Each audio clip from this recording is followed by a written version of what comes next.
Саламатсыздарма? Бүгүнкү онлайн сабактын тақырыбы коомдук мониторинг бюджеттик тиімділікті арттыруудун куралы ретинде.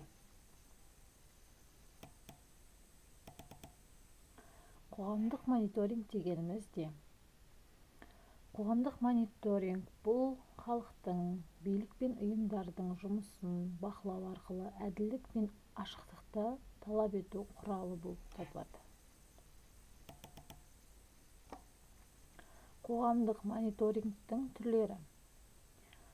Коомдук бакылоо. Коомдук бакылоо дегенimiz жүзөгө асырылып жаткан жобалардын мониторинги.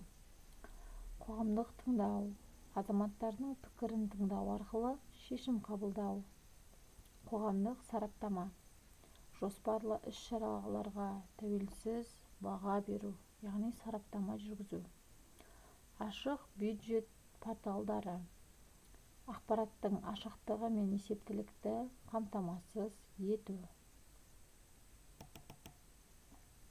Коомдук мониторинг куралдары. Онлайн жана офлайн түрдө сауалнамалар алуу.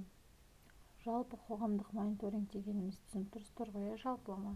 Коом деп отурганыбыз жалпы көпчүлүк адамдардын көптөгөн массовый саны деп айтамыз. Мониторинг деген жаңагыдай бакылоого алууду айтат экен. Сонда куралдарына эмне жатат? Онлайн жана офлайн сауалнамалар. Ягни сауалнаманы кагаз түрүндө толтуруу немесе электрондуу түрдө толтуруу айтат. Экинчи, ашык деректерди талдоо. Мисалы ретинде openbudget.kz'ди айтсак болот.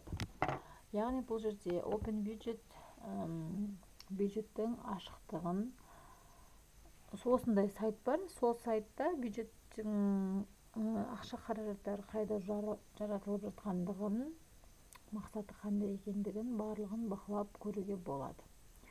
Одан кейін фото, бейне дәлелдемелер жинау. Яғни қоғамдық мониторингте сіздер қандай да бір қаржылық бір алаяқтыққа немесе бір қаржылық не деп айтса болады, қаржылық сондай алаяқтық сондай неге не болсаңыздар, тап болатын болсаңыздар, яғни сол жерде сіздер факт жинауларыңыз керек, что сіздер қандай да бір қаржы құралдарының тиімсіз жұмсалып жатқанын анықтау немесе дәлелдеу мақсатында. Яғни фото түсіріп аласыз, скриндап аласыз, болмаса бейне, яғни видеоға түсіріп аласыз, тағы да басқа айтамыз. Келесі әлеуметтік желілер мен бақтағы пікірлерге шолу дейді. Қандай да бір қаржылық бір проблемаға қатысты әлеуметтік желіде қандай ақпараттар жүріп жатыр.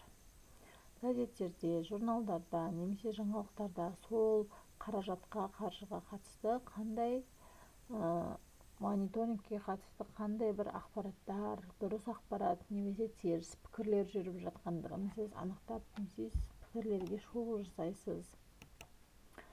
Келесі, мониторинг тиімділікті қалай арттырады? Тиімсіз шығындарды уақытылы анықтайды. Шешім қабылдау процесіне азаматтардың қатыса алады. Азаматтар қателіктерді қайталамау мүмкіндігі. Төртінші, мемлекеттік органдардың жауапкершілігін арттырады.